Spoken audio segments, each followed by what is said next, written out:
Jump and say, yeah, yeah.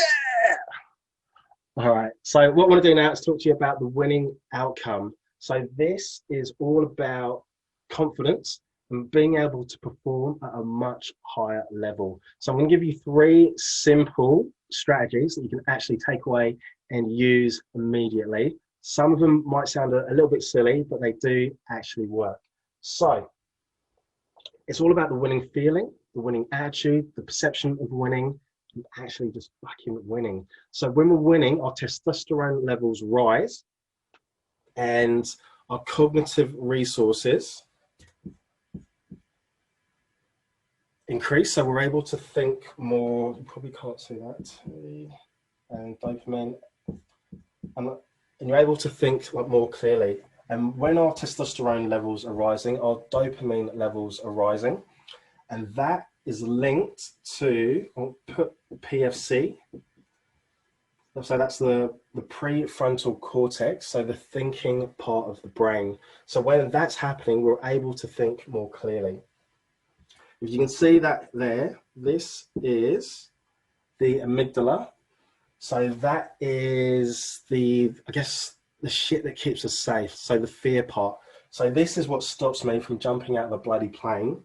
And it stops many people doing things that they want to do, but they're just too scared to actually do. So maybe it's that job that you want to go for, but you're like, maybe it's not about the right time. But with anything, it's never the right time. You just need to fucking do it. Excuse my language. All right. So where did I go? So, all right. So these three strategies, just here. All right. So number one is I'm going to put V for visualization. So you want to visualize when you've had like wins in, like in the past. So maybe it was like a running race, like some sort of like project, you've won a job, just something that you've been like really like, fuck yeah, that was a big win. And also like visualize currently as well. So any examples, like maybe that you've had a client win, or you've sold like a massive like product or service to a particular client, something like that.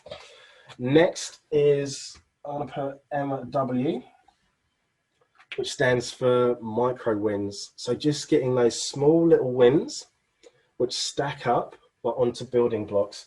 So for example, it's no good having like a big goal that you want to lose 10 kilos in a week, because that's putting so much stress on your body. It's pretty impossible. It's not impossible, but that's like a massive, huge goal. But if you broke that down into chunks, then it's going to be a lot more manageable. So the example I want to give you is, say with sports teams. So think about your favorite sports team. When they're going at the beginning of a season, they have like pre-season games, and normally they're playing like the teams that are a lower league or a lower level, pretty much shit teams, and they're using their reserves. But most of the time, if they haven't had like a really bad season, like they're winning those games, and that's just giving them more and more confidence. Or even boxers as well. So if boxers have a big fight coming up, then the trainer or the manager will get boxers in to train with them that they definitely won't be able to beat them. But every fight that they have, the boxer's just having more and more confidence as well. So I absolutely love that one. All right, number three is I'm going to put PP for power pose. So this one's going to sound a bit silly, but think about your favorite superhero. So whether that's Superman, Batman, Wonder Woman, Catwoman. And the idea behind this, and remember that studies have proven that each one of these, that it works. So I advise you or suggest that, to definitely give it a try and to use this. So with like the power pose, it's all about making yourself big, and then just, walking around like your superhero. Don't have enough space in here to do it. So I've actually, before job interviews, when I used to go for a job interview, I used to like stand in the toilets, not actually in the toilets, but stand in the cubicle like this, just making myself big and just, talking to myself like, yes, I'm the shit. So not a shit, I'm the shit. And that helps. So confidence is a big thing. Like, does that make sense?